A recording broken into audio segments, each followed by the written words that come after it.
After my foot injury got to the point where all of a sudden I pulled my left calf because I was overcompensating for my foot, like that was the instant like, all right, I need to do something about this. The way I see injuries are always unveiling a lesson to us. What we're not really taking into account, whether that's what I am doing, did I get enough sleep, water, hydration, am I recovering enough? I can't get angry at something I don't care about. But if it's someone that I love and someone that's like I deeply care about, I feel like it's easier to let emotions take over. I absolutely love the competitive nature that we do bring to the business between each other. There's nobody I've ever tinted with ever that's better than you because you have the quality and the speed. There's been several projects that we've been on, being side by side, window for window, just trying to keep up with you made me better that day.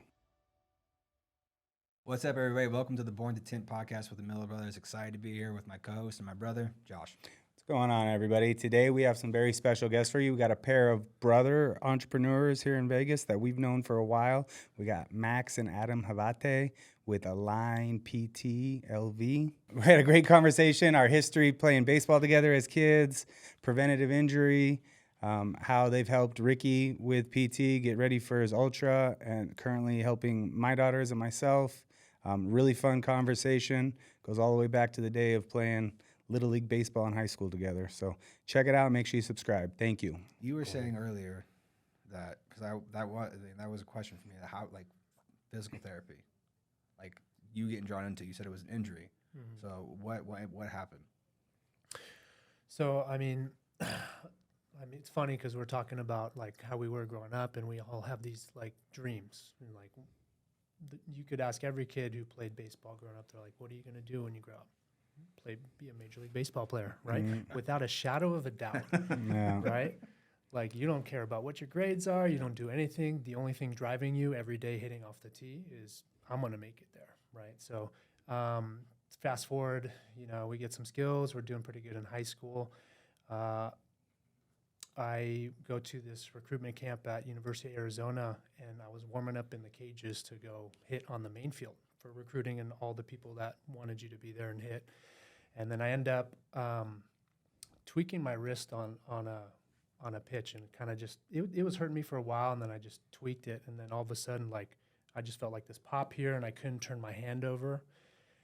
And I was freaking out because, like, spent all this money to go to this recruiting trip and drove all this way, and ended up going out on the field and making myself look like an asshole, because I couldn't do what I was, known for. And then, the next couple months, like, I went to all these doctors and all these things, like, no one really knew what was going on. Like, that's unusual. It shouldn't be like that. I couldn't turn my wrist over. I couldn't grip anything. Eventually I got diagnosed to where I had this like really weird break in my wrist. It's actually pretty common for pro baseball players. A lot of people have it. Mike Trout just had it. That's why he was out last year, and he shut it down, I think, because he wasn't feeling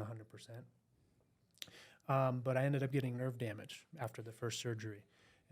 So like, I go in, have surgery, gets cleaned out. I'm like doing good. And then like within 3 months, I just felt all the muscles in my hand go away. And like, I just didn't have the same grip strength and all of that. So went to second opinions, ended up having another surgery to kind of do like a decompression of the nerve, and didn't really work. So just kind of learned to live like with my new self. And that, in that time, like, it was really hard for me to go through that, because obviously I identified myself with someone who had all these college baseball dreams, professional baseball dreams, and then you come to it and you're like, might not be in the cards for you anymore. You just might not have that capability. And like, that was tough. Like, it was a really dark period of my life where, I used some substances to kind of get through it. Didn't really talk to my family about how bad it really was, because, I just didn't really do that at that age. And it was tough. But, I remember going to therapy for this, and like, my therapist was just so calm, so collected, and so positive. And like that, I just kept remembering that voice during that dark time where it's like, hey man, like, you're going to get through this. Or even healing with other people, like, cause we would all get in a circle. It was all for hand stuff. So like, I'd be sitting next to some grandmas with carpal tunnel or do anything, and they're just talking to me about life and doing these things. And I'm like, man, like, this, we're all healing together. Like, it's cool. And like, you see some person drop out, and then the rest of us keep going until we finish our recovery. And I just loved the whole atmosphere. And then, you know, like the care and candor that my therapist had for me was just, it impacted me a lot. Like it really highlighted this protector nature, this caregiving nature, and I guess it unlocked something within me, and it just made me really passionate about providing that type of care and comfort and guidance for other people who go through really hard times in their life. I mean, you take about any injury. We've been working with you guys, like your identity's wrapped up in how I'm going to finish this race, and then all of a sudden, my main thing taking me through the race, my Achilles heel, my plantar fasciitis, flares up, and I can't even do the thing that I'm so driven to do and putting all this time and work into doing. And you know, there's a lot of things that go into that headspace, right? A lot of anxiety, a lot of what if this never heals? Who's been there to guide me? Like, who can I ask that's kind of worked through this, right? There's just all these questions and catastrophizing thoughts like, oh man, like I'm gonna look like a real schmuck if I can't do this race, or I'm gonna, my foot hurts so bad I can't even tint right now. I can't even work. Right. So there's so many degrees of impact that it has on people's lives. And I love being in that space. I love being able to connect with someone who's in that and calm them down, and then try to find different strategies for us to work through it. Yeah. And like, that's what I do day in and day out. And it's awesome. That's crazy. That's crazy just from that one injury, how it's now spawned to the point where now you guys have your own practice. Yeah. That's crazy. Yeah, it's super grateful. And, you know,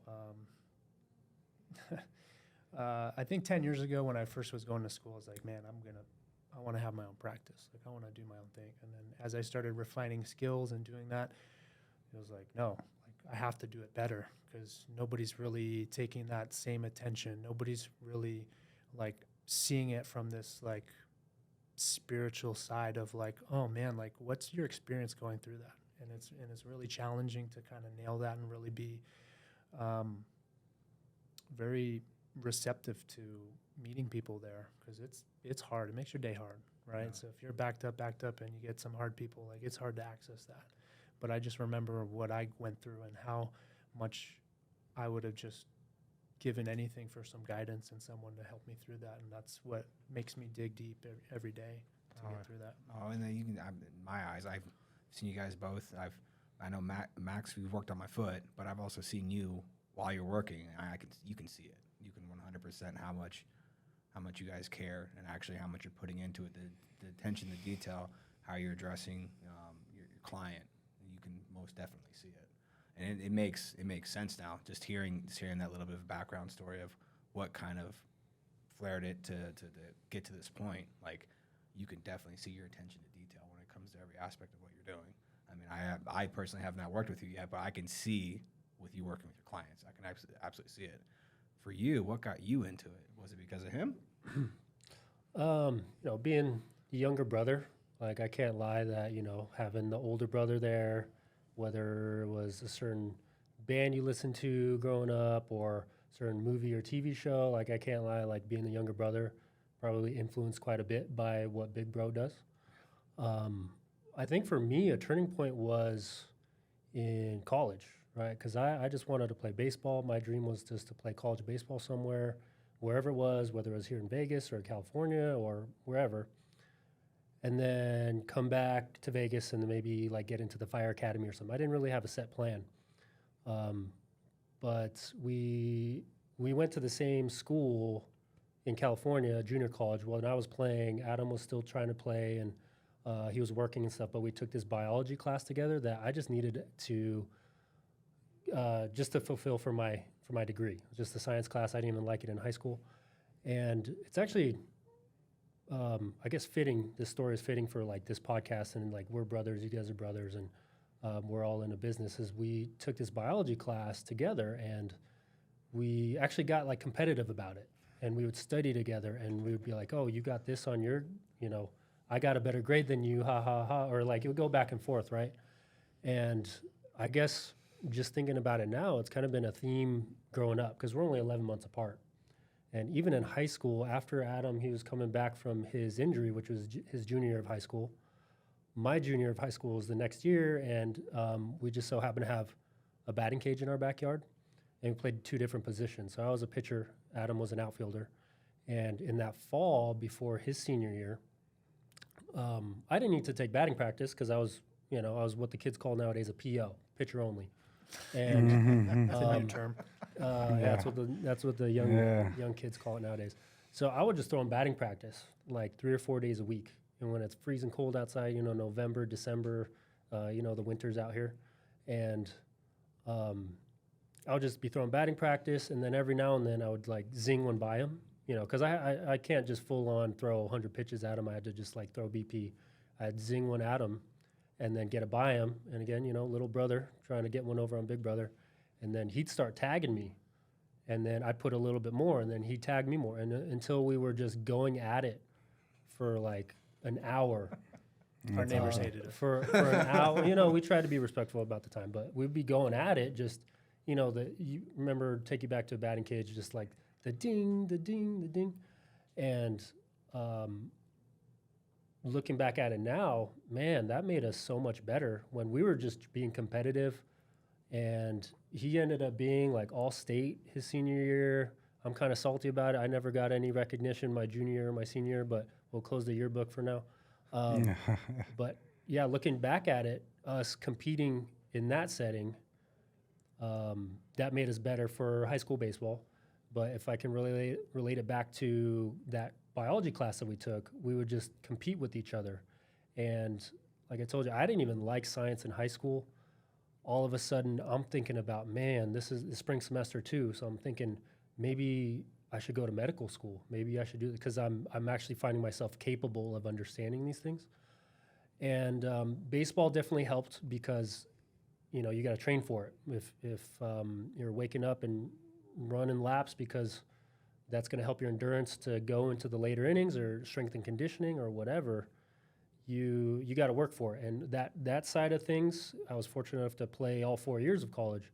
Those last 2 years were very instrumental in me gearing more towards the athletic training, sports medicine type of things, and physical therapy was perfect because I ended up having some treatment my senior year. I tore a ligament in my elbow, and that's a whole other story. I didn't tell anybody, but I was just in the training room a lot, and I saw how much of an impact you can have on a young athlete.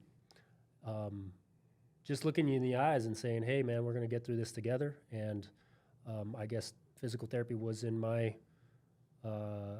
path, and I worked a little bit at a physical therapy clinic after undergrad, and I found out it's kind of what I wanted to do, sport-centric.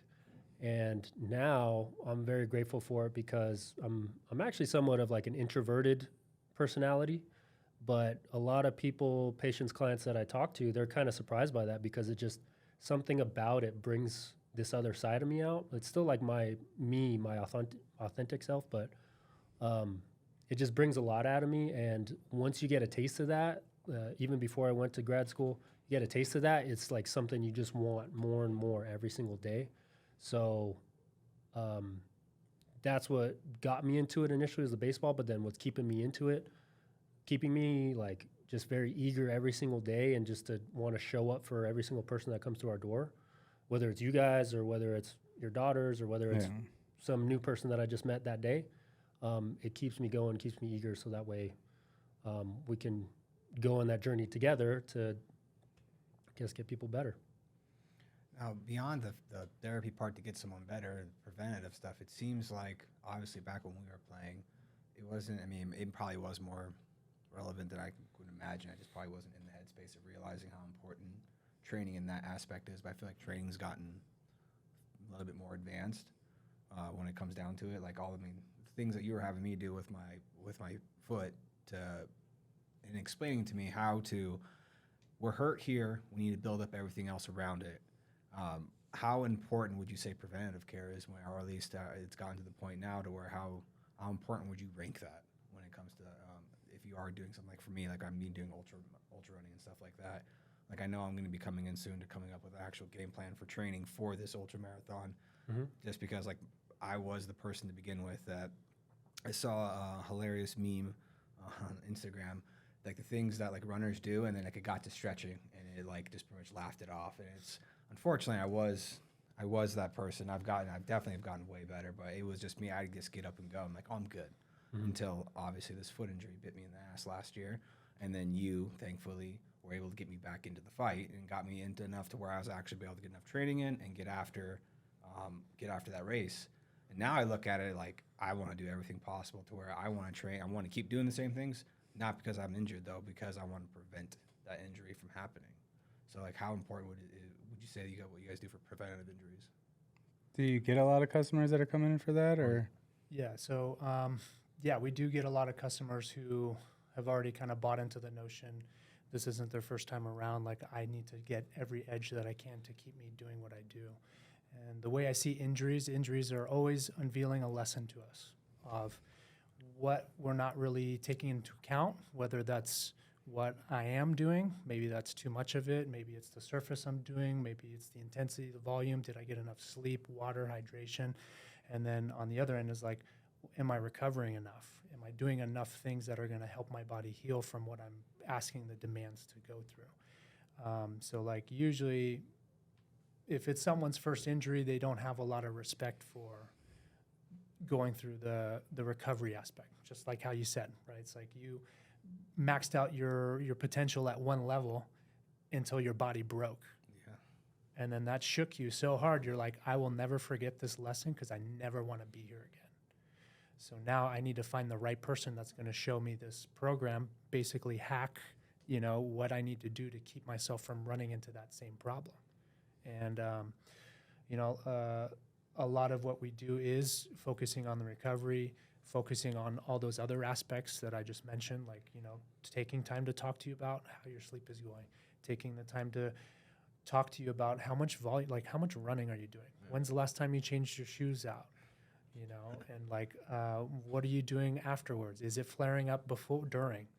Are you getting pain during and then it goes away at night and you don't feel it the next day? Then, that's a warning sign, right? So all these symptoms really help guide us to where you are better able to manage. And that's where we try to take most of the pride is like, yeah, we give excellent treatment. We give cutting edge, top of the line stuff we spend thousands of dollars each year to kind of learn new techniques that are coming from the professional athlete ranks and bringing them down to recreational, serious people that want to heal.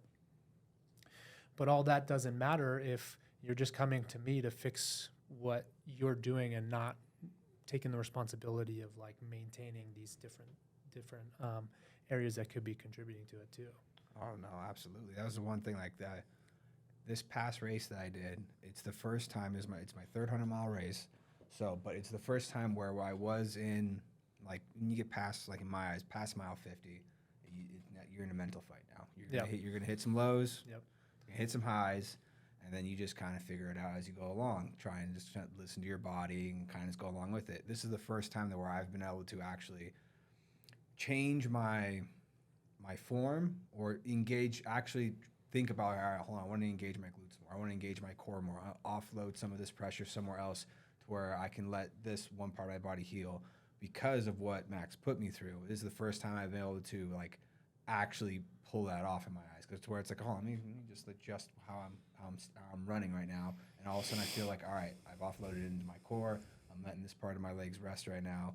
Got through a low moment, move on to the next moment. So it definitely worked. Like after this race, it was like, for me, it's like, all right, I'm definitely not going to stop doing this anytime soon. Like my sister, I will give her credit. She had been hounding me. It's the same thing with my wife.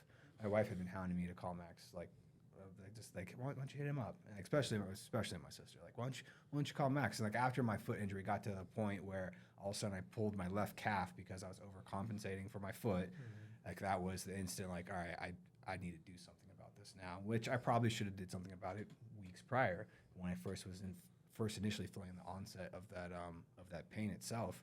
Because my biggest thing was like, I just want to know, am I doing damage? Like, if it's not long-term damage and it's just pain I'm dealing with, I can manage that. That's just pain. But if it's going to inhibit the way I run later in life or my life in general down the line, like either me playing with my son or doing anything like that, that's where it's like, for me, all right, it's getting shut down. And then until I figure out what I'm doing wrong and then correct it and then move forward with the new protocol, this is what I got to do. Because like now I have new stretching and lift or leg exercises that I do now every time before I run. When I wake up in the morning, I put my spacers in, I have my pre-workout, and then I go through my leg exercises. Take the spacers out, put my shoes on, and then go for my run, and then kind of gauge how I feel and go from there. And like without the success that I had with obviously you guys being able to get me back into the race, like I kind of beat myself up in the fact like shit, why did I do this a lot earlier? I should have did it after my first 50-mile race. The very first time I went and saw you when you were at Soder's. If I'm Yeah, not it was a couple mistaken. of years ago, right? Yeah, and my right knee flared up. I thought I screwed up my right knee, and then he started working my legs. I goes, dude, your IT bands are so goddamn tight right now. I'm like, okay. What are you doing for your lower back? And he started listing these things, and I was like, nothing. Yeah. And then those are the areas, and then right then is when I should have known that I should have dove in even deeper, because as soon as I started doing those exercises, I haven't had problems with my IT band since. Like it's I work on my lower back constantly just to build that up to relieve the pressure on my legs, and it's like, probably should have realized it then. That's where I probably screwed up a little bit. But what are you gonna do? Yeah. Also, as far as like preventative care, right? That's something we want to emphasize to everybody, right? Whether we have a grandma that has her knee replaced, like we try to tie it back to like, hey, do you want to play with your grandkids, or like do you want to be able to get it on and off the toilet without having pain? Unfortunately, though, and I think this kind of speaks to you where you're at right now in your ultra running journey, and even Josh with you getting back to jiu-jitsu and everything, is people are only so receptive to it. Unfortunately, we want to get it out to everyone, but even with our clinic, right, we'll take care of knee replacements, we'll take care of rotator cuff surgeries, we'll take care of the older ladies or the older people in their 80s that just need help for not falling. But as far as attracting people that are always willing or trying to get better, right? In your instance, you feel like Adam was saying, you felt that kind of state of change, and it shocked you enough to change in another way, right? And coming to us with some preventative care. But unfortunately, it just kind of falls on deaf ears sometimes. And but on the flip side, we get like the weekend warriors, we get the ultra runners, we get the jiu-jitsu practitioners, we get the high-level CrossFitters, we get some of the youth baseball. So those are the people that we try to just really kill it with and just really resonate with. But at the same time, taking care of, my mom, she, every now and then her shoulder will hurt, and she'll come in. And like I was saying about just getting people to buy in, my parents live 10 minutes away from the clinic. They got really good insurance, but I see her like once every 6 weeks. And I'm like, hey, you got to get in here at least weekly, just to get worked on. Like, I know a guy, right, to take care of you. But we think it's really important, and we even, we try to practice what we preach to. And being dads to young kids, I got 2 kids, he's got 2 kids. It's really hard, but, it's something that we see as very vital to us as clinicians, and also being family members and dads, is looking for that preventative care now as we're in our mid-30s. Oh yeah, no, I've mentioned it before. Like when it comes to competing against my son, I want to be competing against my son at a high level for a very long time. Yeah, You know, and 'cause I not know letting when- him win for a long time. Oh yeah. Yeah, No, I'm he's gonna already earn up that. against that one. So I've been bringing both of my daughters in. One for softball, had a back injury, which she pitched this weekend for the first time in 3 weeks and killed it. So she said her back was feeling great. The cupping was pretty gnarly. Yeah. She's all about it now. She's like, I can't believe how good that worked. Like, Oh, yeah. my back feels so much better. It's kind of crazy. But then my older one, more preventative, because I am kind of thinking that way. I noticed you guys had Peter Attia's book in the lobbyway there. I'm a real big fan of his. I've listened to that book. I've listened to him on a lot of podcasts and stuff. I'm really big on the idea of like increased health span. And what's my target for when I'm in my 60s and I'm getting to play with grandkids and stuff? Like, what do I want to be able to do? How can I start working on that now? Like, yeah, I want to run ultras and keep doing jiu-jitsu. So what do I need to do now to keep my body in working shape where I'm not like tearing it up? The little bit that I've done with you so far has been a drastic help. I mean, I was having a calf issue, and the couple little things that we've done so far has it feeling like 100%. So, and what's funny is I knew this, right? Like, a couple years ago when I really got hardcore into running, when I was up to like 60 miles a week, I was being very strict on my recovery. I wasn't going to physical therapy, but I would, non-run days were hot yoga day. And like if I wasn't running, I was doing hot yoga and I was cold plunging and all of that, and I was completely injury free. Because I feel like yoga takes you through a lot of the stretching and everything. You're kind of You're forced to do it. yeah, and it's active, right? The breathing, all those aspects of it. I didn't have a single injury for like a year straight of running 50, 60 miles a week. And now here I am not doing that and not doing as much of the, I am definitely on the put my shoes on and go out the door. And I know that that's not the right thing to do. So I'm glad that I finally made it in there. I'm going to keep making it in there because I can feel the difference from actively trying to figure out where I'm weak and stretching it out. Like I didn't even know that my glute was tight until you were checking out my calf and So I found threw an elbow like, in there. yeah, like I was like, once you went from one side to the other, I'm like, oh yeah, actually that side's like really tight. Like and you dry needled it and it released like crazy, and it feels a lot better now too. Like every time he grabs my calf, I'm like, holy shit, your calf is tight, man. Yeah. But Yeah. it's what 2 to 3 years of just straight getting up and going straight out the door and doing anywhere from 60 to 80 miles in a week for numerous training blocks. Now I know I've built up my own kind of worst. I am my own worst enemy at the moment, and this is one of those things. When I first got into running, it was just me just trying to get healthy, and like I got to convince myself to get the hell out of my bed and just get out of the house. And like the first 3 miles for me always suck. It's that first 30 minutes of just kind of getting the blood flowing. And as soon as I like get going, and then it's like one of those things like, shit, I wish I would have got up earlier. I could have got more in. And then like I kind of beat myself up that way. But now it's at a point now where I don't say I enjoy running. I do enjoy running, but it's still a fight every morning when I get up. It's not like where I'm like, I'm so excited. I got to go run for another hour and a half right now, but it's slowly working myself into that. And then also adding all the stretching and stuff and realizing like, this is something I want to be doing for a long time. Like my son's been joining me on Sundays. Like I get back from my run. I'm like, you want to go for a run? And he's like, yeah. And he comes out with me, and I got him to run like a mile on each Sunday. And it's like I'm looking at him because I've seen this at the races. I've seen the dads running, and then when the pacers get involved, I've seen a couple times where all of a sudden it looks like they have their 12 or 13-year-old with them pacing them. Like I look forward to that day. That's going to be awesome. That's cool, man. I see it. I'm just like, I really hope he takes to running. Like, I'm not going to force you, but at the same time, I'm just going to slowly nudge you along. And then when we get to do one of these races and you get to come out with one of these races, it's going to be a blast. I can't wait. One of my favorite race moments, and it was a bummer because at the time I was actually injured from jiu-jitsu, so I couldn't pace him, doing the Red Rock 100K. Actually, yeah, it's true. My daughter went out there, and she was just going to do a couple miles with him in the middle of the night. She ended up doing the last 16. She had she ended up doing the last 16 through the middle of the night. How many hours was it? They weren't going fast. Too many. I was going slow. It was like 40 degrees out, and like it was an out from an aid station that he met us at, where she could have just done like that 10 miles or whatever it was. I think so. And then there was like another 6 to the finish. And when they came back from that, it was way longer than I thought it was going to be. And I'm like, are you done or do you want to keep going? She's like, no, I'm going to keep going, and finished it out with him at like 3 a.m. or some craziness. Yeah, It was. I thought I was going to go a lot faster that race. That did not.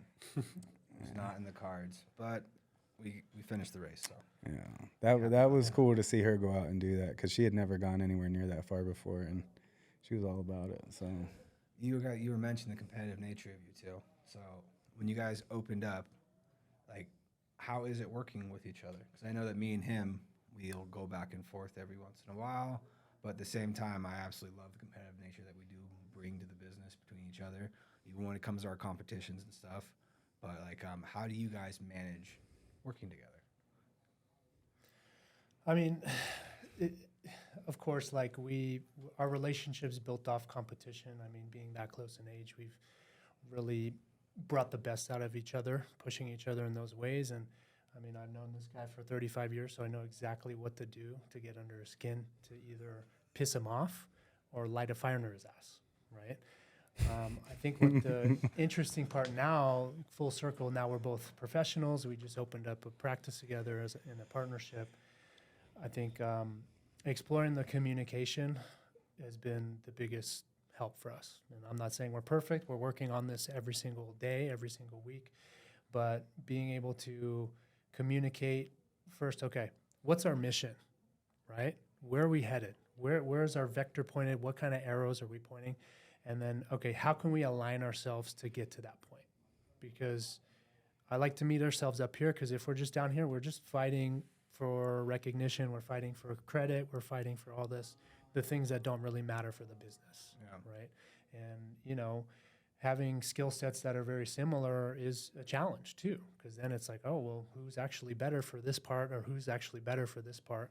And it's, you know, all of our talks kind of end in, well, look, we have to separate ourselves from this, and it's about building something bigger than us, something that's like a legacy for our family, something that's a legacy for our community, to continue to get great quality service and impact that. That's really our mission and drive. So, you know, I mean, it happens every couple weeks, right? We'll just kind of throw it down very subtly. Like, it's not like we're in the middle of the gym screaming at each other, but, you know, we'll do something that rubs each other the wrong way, and we're like, hey, dude, like, I see how it got to that point, but, you know, let's reorient what we need to do. Like, where is all these feelings coming from? Because we're really trying to accomplish our goals, accomplish our tasks. And, yeah, the communication part's just key, because, like, our whole lives, it's just been, you know, pushing each other, you know, to the point of throwing hands. And that happens as brothers, right? Yeah. But it's all in, at the end of the day, there's no one I would want behind my back than him, because I know however much we'll bicker and argue about something, I know the job's going to get done, and I know it's going to get done at a very high level. Yep. That's something, you know, dates back to just our dad forcing us to pick the dog shit up in the backyard or doing stuff. Like, it was just setting a standard, and you guys figure it out. But at the end of that scuffle, or the end of that time period that you're allotted for that, it's going to be impeccable work, and it's going to get done to the highest level, highest standards going through it. Maybe, you know, your tempers flare and it kind of goes up and down, that little emotional roller coaster. But at the end of the day, like, we accomplish what we set out to do. And that's I go to bed sleeping really good at night. I just know that, you know, everything that we're going to do is going to be at a high level. Yeah. And like I said, at the end of the day, when I left the clinic where I used to work, and we started the clinic, was the guy I used to work for, he asked me, he was like, hey, do you really think, like, you can work with your brother every day? And I looked at him, I was like, I don't understand your question, because, yeah, of course, right? But yeah, we're again, less than a year apart, butt heads sometimes. But like what Adam was saying is, like, you know, taking a step back and really, you know, not just going back to elementary school us, when we can, you know, just literally kind of throw hands and just like kind of yelling at each other and stuff like that. At the end of the day, yeah, we're in business with the right person, right? And it's just when you keep that there, or you keep that kind of the underlying, I guess, mission, or the underlying just thought, then everything else will get worked out, right? So it does help too. We have a lot of family support. Like, our wives work there as well, and their cousins, so like they get along really well sometimes, most of the time. But then sometimes stuff happens, and we just all talk it out, and, you know, have a powwow. And again, just keeping that thought that we're all there for each other. Everything else gets worked out. Oh, no. The one thing that resonated with me was knowing that you have someone by you that is going to get the job done at a high level. That was my biggest thing when my parents came to me and said, hey, what do you think about Josh coming back into the company? And I was like, instantly, I didn't have to think about it. I was like, yeah, absolutely. Someone that I can absolutely rely on, that I know is going to get it done the exact same way, at the exact same standard that I know that he knows that I would want to get it done at, and that he knows that because we both were taught by our dad. So, like, it's like it's like having a second one of me there. Like, I know it's going to get done at that level. I know I can pass any task off that some people might be reluctant to pass it off, because like, I don't know, it needs to be handled this way or that way, or I don't know if if it's going to completely get taken care of. Like, there's no doubt in my mind. I instantly know, like, I can ask him to do anything, or vice versa. If he needs me to do something, it's going to get done.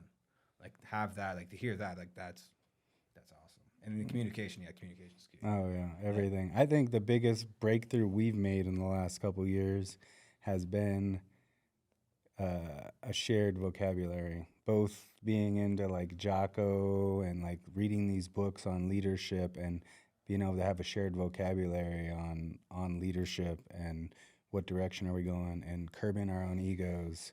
It's funny to me. You tell people you have a family business and they're like, oh, like everybody's heard the Every story. time. Yeah. And I get it because nobody can piss you off more than family because, I mean, I think the emotion of getting angry at something is, I can't get angry at something I don't care about. But if it's someone that I love and someone that's like I deeply care about, I feel like it's easier to let emotions take over.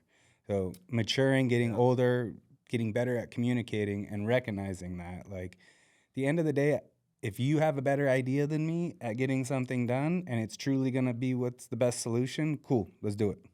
Like, I'm not fighting over whose idea is going to be the one we do. Like, if it gets the results done, it gets the results done. But that took some growing up. Yeah, I'm almost 40, so.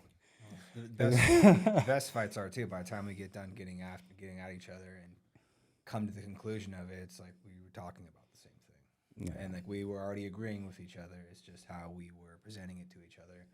It didn't click, and then by the time we got done with the argument, we were like, "What are we arguing about again?" Because we were literally just pushing for the exact same thing, just in different ways, and it just didn't line up, or we just were saying it in a way that it just didn't make sense. Yeah, and by no means have we mastered it. Like, No. I'm sure our guys hear this or watch it, they're going to be able to think of just earlier this week, us getting after it. And then figuring out that it was just, I'm saying something one way, he's hearing it another way, and then when we calm down and talk about it, it's like, no, that's what I was saying. Like, oh, okay, we're on the same page then. Yep. Why did we just get all heated? Make it spicy and fun, I guess. Yeah. Spice up the day. Yeah, and Rick, what you were saying earlier about like the, I guess, competition as us working together, I think it manifests itself in different ways, right? It's not just straight, back to the batting cage thing. I was a pitcher, he's a hitter. I'm trying to get him out. He's trying to hit bombs off me. It's more or less kind of having influence, right? Where we have an open gym or like kind of open air with our treatment tables and stuff, kind of on purpose, so we can keep an eye on everything, whether it's people in the gym doing exercise, but also, I kind of keep out of the corner of my eye, see how he's treating and see how he's interacting with things, and we're close together. And sometimes he'll be talking to a client and be like, "Oh man, he was explaining this back condition to them," or "This is what's going to happen after knee surgery," and I'm like, "Oh wow, that was actually a pretty good way of explaining it." And I don't let him know that I'm going to steal that from him, but I'm probably going to use that next same time he says it. I'm going to use that little tidbit, yeah. Sounds familiar. And then I'll just claim that it's my idea in the first place, and I've been saying it for years. Yeah. But yeah, it's cool. No, I can totally.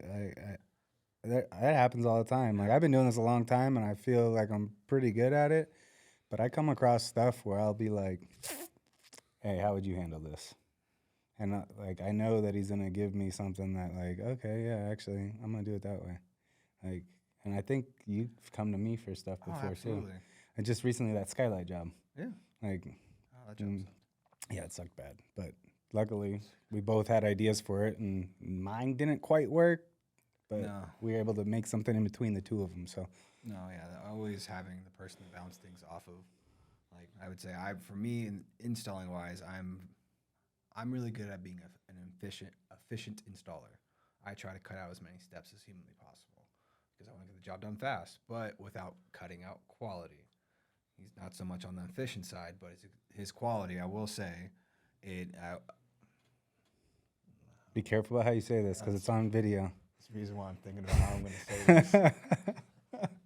No, I actually will say what has made my quality, I guess, at the level it is the competition between me and him constantly. Like, I see his quality. I know what his quality is.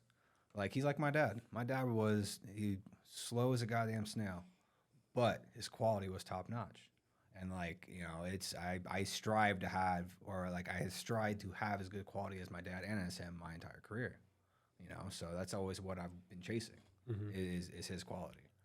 Because I do, like I said, like if I'm passing off a job or a window and I'm asking him to do it, I'm in my mind, I'm handing it to the best quality installer we have. Like that's just where my mind goes. Is like I know it's going to get done correctly. I don't have to think about anything else, and that's what I'm constantly just going after is his quality. When it comes down to it, thankfully I've been able to prove it numerous times that. Well, you know, I've said it a million times. There's nobody I've ever tinted with ever that's better than you because you have the quality and the speed. And there's been several projects that we've been on that one that I can think of right now is the Palms. Being side by side, window for window, just trying to keep up with you made me better that day. Like if I was there by myself, that job would have taken a lot longer. But because we were side by side, and then we ended up teaming up on windows instead of even being separate, because you would always beat me out. It was like one window in one room, and on the exact opposite side of the hallway, another window, all the way up the entire side of the Palms behind that screen. And we had to do 2 layers of film on that entire end to hide the light from the rooms at night from lighting up the screen that they put on the end cap. And he would beat me out of his room, and then it was like, okay, this isn't. So then we just started going together and do the window together, do the other window together. Yeah, it's the exact same thing. Load the cart, get in the elevator, next floor. Yeah, it's the same thing. Like you hearing him say something a certain way, and like, all right, how you broke that down. I like the way that was broken down. For me, that's how I look at every job when it comes down to it. Is let's time how we're doing this. How can we break it down even further and slowly start to refine and make it better and better and better. So it's like I said, one of the things that pushed my quality is being around him and being around my dad, having that healthy competition. You know, as ball players, I think we all can admit we all want to be the best person on the field, or we always strive to be, or try to go after and be that, you know, the top dog when it does come down to it. I mean, I look back at my younger self and realize that I put like maybe 10% effort forward, and not realizing that at the time, thinking that I was putting effort forward, and I look back at it now, I'm like, I was so goddamn lazy, like not understanding why, like, oh, you know, so and so is going to the batting cage, like, okay, like, or the extra throwing afterwards, all that extra training and all that, and then realizing later in life, like, oh, that's why they were so much better than everyone else.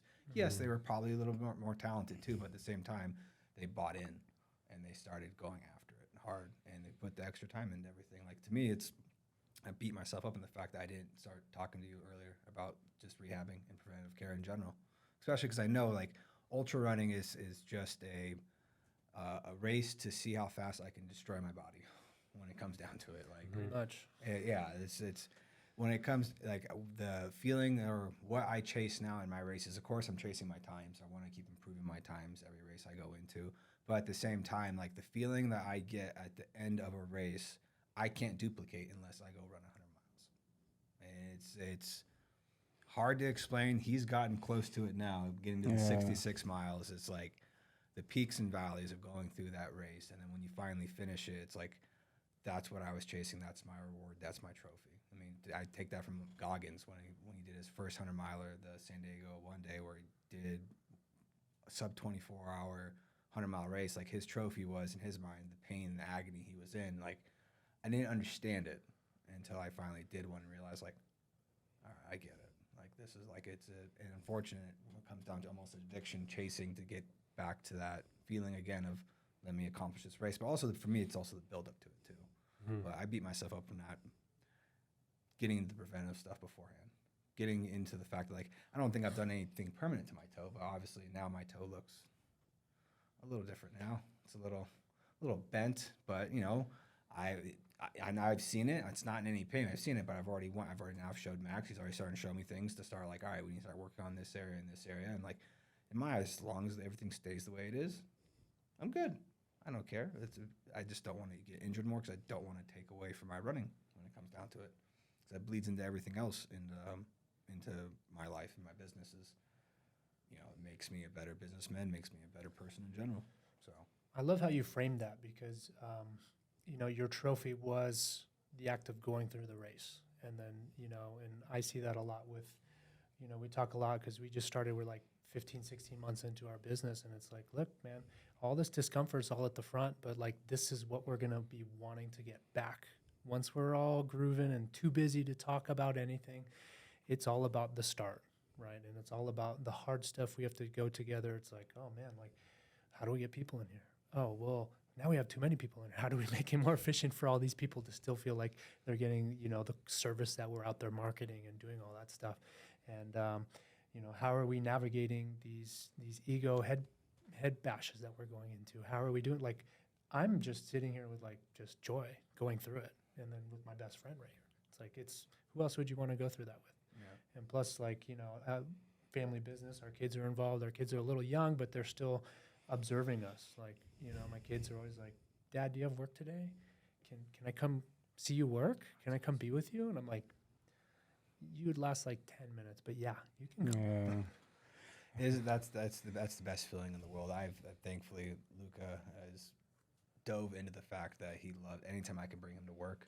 He loves coming down to my shop. Yeah, it's like it brings so much joy to me in the fact that like, he loves going down there. He talks about Daddy's work friends, and he knows almost everyone's name by heart. And the funny part is like he'll mimic me sometimes at home if I'm get home at a point where I'm still fielding phone calls and stuff and calling customers. He'll run over to his little cell phone and grab him and go. And I got called Dylan, which is one of our workers. He gets on the phone and creates this whole conversation, and then like I'll walk over, like I'll be done, like I'll walk over, and he'll look at me and like, and it's just like because he understands now. Like if I'm trying to get up, I'm getting over the phone, he'll walk out to me. Like, 1 second, let me finish this real quick before you get in my ear, and he will. So I turn to him like I'm like, hey buddy, Daddy, 1 moment, and then I'm like, okay, so you really are paying attention to literally everything I do. Okay. But no, there's nothing that makes me more happy than the fact that like when he's just stoked about work. Like, we can go to work. I'm like, yep, sure are, and bring him in. And that's part of why we branched out to do this to ourselves is like, I want to live my life with passion. And why your kids so gravitated to you, in the work atmospheres, because how passionate you guys are about it. Or like how your daughter went to go pay some because she's like, oh my uncle loves this. I want to experience this too. I want to see why he loves this so much. And like that in turn, like that gives you the respect, for doing hard things, for accomplishing great things, but also like the inspiration to find what thing is for you. Yeah. Like your guys' thing was Tint and helping serve. You served us. I mean, we love our Tint. Like it's serving all the purposes of, home protection, cooling costs, heating costs. I mean, you name it, you can sell it more than I can, but it's, and then our passion was, going through physical therapy. And like, that's all I could ever hope for my kid is just to see how much passion and see how much of my life I pour into my products, and then find that thing that, lights him up and is able to be his calling to go through. And it's great. Yeah. Almost definitely. Just one thing. What is something you guys would say that, because preventative care, you don't necessarily have to be in there. Is there, what would be the simple at-home anything that you would recommend for someone to help prevent, prevent injury when it comes down to it? Is there any simple hack, or never say, I guess really in my eyes, I don't want to call it a hack because in my eyes, you've got to put the work in no matter what. But what is something simple that someone could do to help themselves with their health span when it comes down to it? I think just moving in general, right? If you're working from home and stuck at a computer all day, just like set a timer and get up and walk around the block, or just get up and go feed the dogs, or just do something. Like movement is the biggest thing.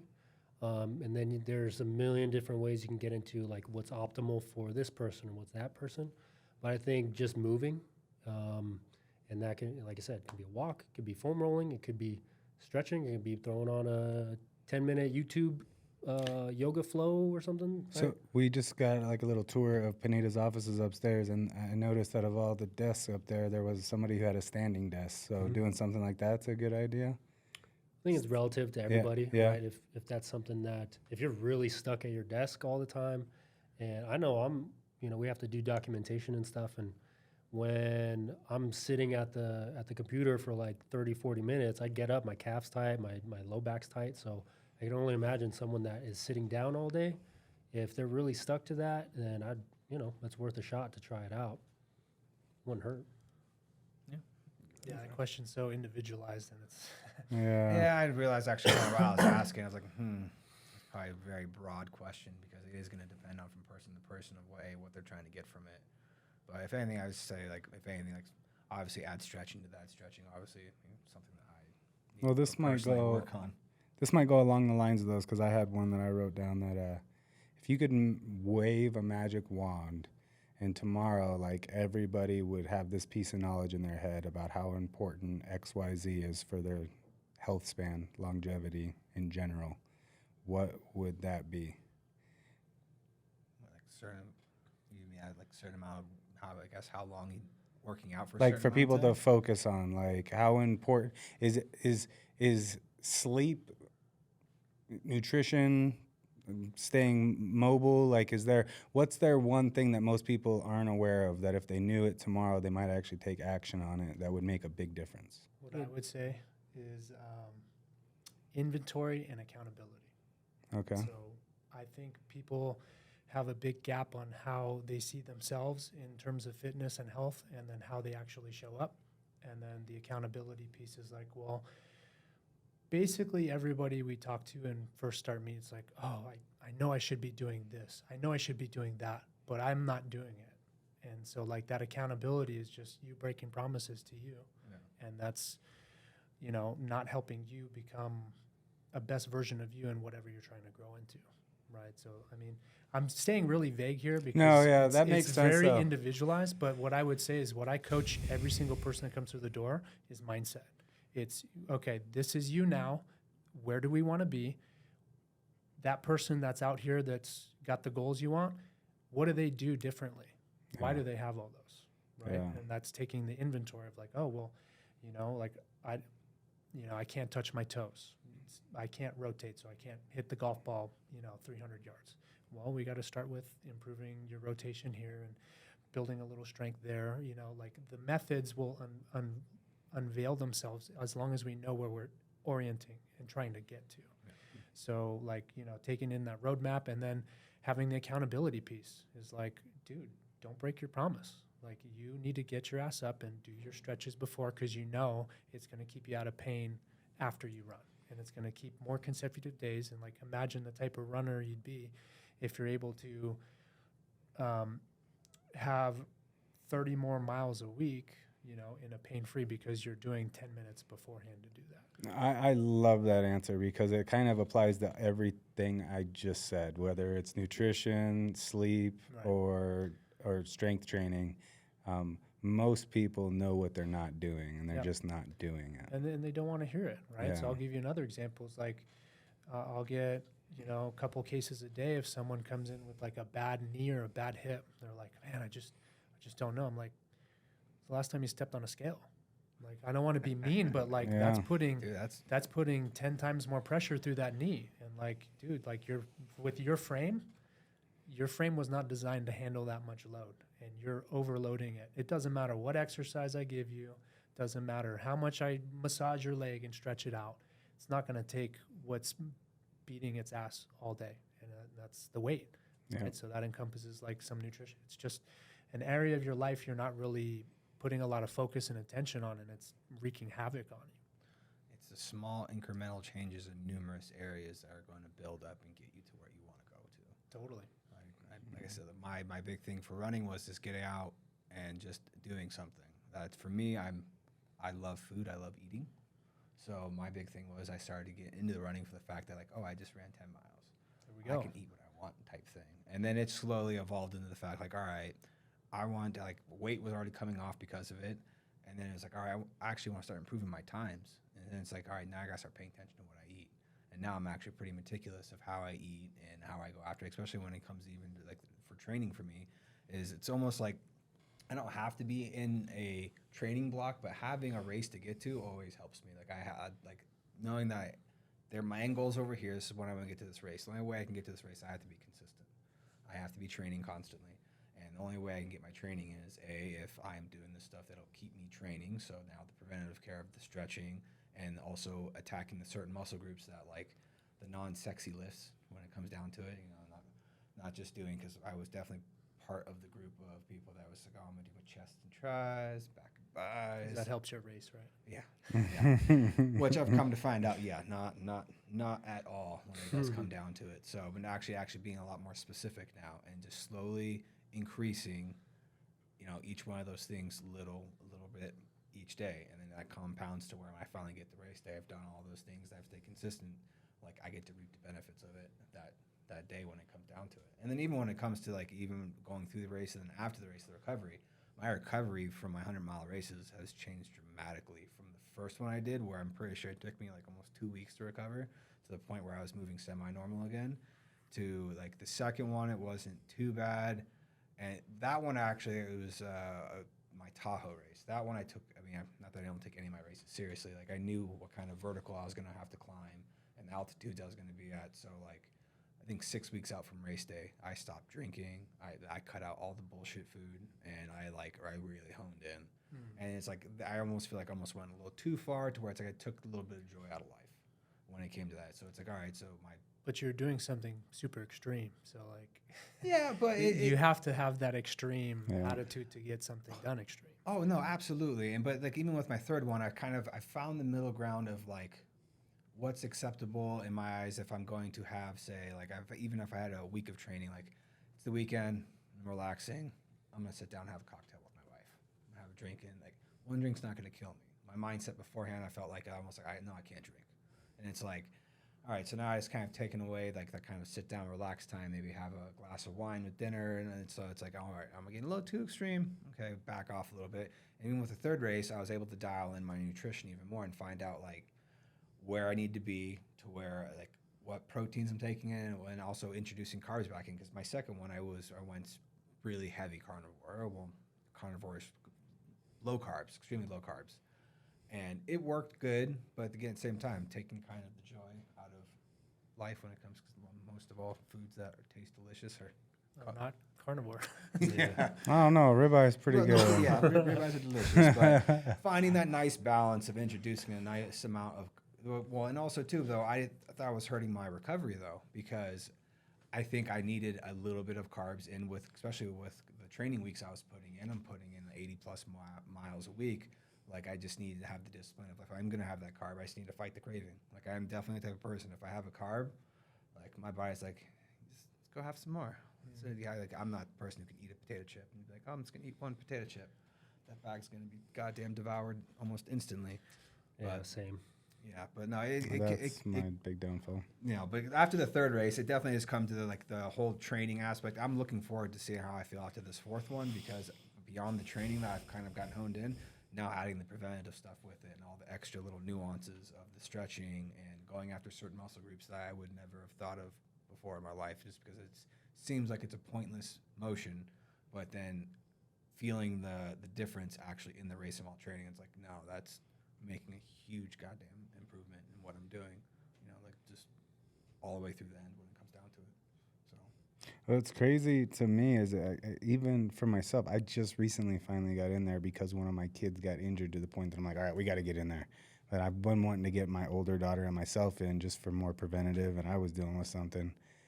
It's something I knew we should have been doing, but it just finally snapped with me. But I don't know. That whole mindset applies to business too, right? Like, what are the things you should be doing day in and day out that you know you need to be doing? It's not just health and wellness. Like, same thing applies to business. Like, what is it that you know you should be doing that you're not doing? Like, there's probably something, and can you be honest with yourself and actually address that? Right, and I think business is a little more easy to digest because like the numbers don't lie. Yeah. Right? You get a P&L and you're like, oh man, like I did not kill it last year, Yeah. right? Or it's like, you know, you're just trying to wonder why, you know, if you're putting all this effort in and maybe that P&L isn't where you want it, where am I wasting energy? Yeah. Where am I not getting my return back? And then for some reason in business, you're not afraid to go look for advice of experts Yeah. that have been there before. Right. And that's where I kind of equate going to you guys is like, all right, let your ego down. Like you think you know a lot about running and you've been learning a lot, but go see an expert for the rehab and the prehab side of making sure that you're taking care of where are your weaknesses. Like if you don't find out where they are from an expert who's been there and knows how to treat it, like you're kind of doing it in the dark. And would you do that with business? It's like, no, I wouldn't do that with business, but why do I do that with my body? Like, yeah. And that's again leads back to one of the things I wish I would have dropped my ego a lot sooner and made the time, because I know that again I'm going after doing these runs. It's extremely taxing. why didn't I decide? A little too much Goggins. Yeah, I guess so. Yeah, I guess so. But I know we're running low on time right now. I know you guys gotta get back at it. We really appreciate you guys coming in. You have no idea. Been looking forward to having this conversation with you guys. So thank you. Thank you so Yeah, much. no, Thanks thank for you for having us. everything Pleasure. you've done for us, man. Like, I know. No, yeah, seriously. Again, I wouldn't have ran that last race if it wasn't for you guys. So getting me to the point to where I actually had a chance to get into the race, you know, I had some doubts. You know, obviously in the back of my mind, I'm thinking no matter what, I'm finishing this race, I'll be fine. But you being able to get me back into my training after, I think I took like 4 weeks off too. And like it was one of those things where it's like I had some doubts, but then it's like after I got going again, I'm like, no, I think we're going to be good. And then like actually getting through it, that was definitely probably one of my most emotional races, especially finishing it. Like thinking like go back 2 or 3 months, and there was a time I wasn't running, and it was a question like, am I even going to be able to do this race? And now I'm finishing it. So thank you. I appreciate it, man. Well, you kept on showing up, man. That's like the biggest thing is, you know, I told you, hey, it might take a couple times a week for this long, and then we'll see. And yeah, there's a lot of question marks, but you kept on showing up. So kudos to you. You know, I fortunately can't wave a magic wand and just make people better. Like, got to get people to buy in, and Be rich. Mr. Miyagi, and you're good. I do some of that.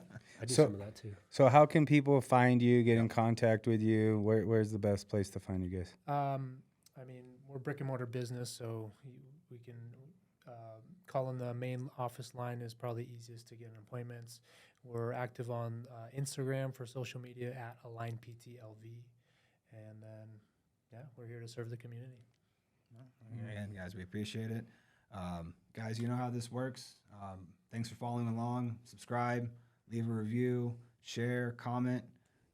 Again, this journey is every time we do one of these, I learn something new, and I enjoy these conversations.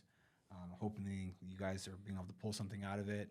And you know, until next time, we appreciate it. Yes, thank you. Make sure you check them out. Align PT at, what is it? At, AlignPTLV. okay. Check them out on Instagram. I know that's probably the easiest way for most people nowadays to find. What's your website? AlignPTLV.com. Okay. There you go. Yeah, check them out. Thank you. Thank you.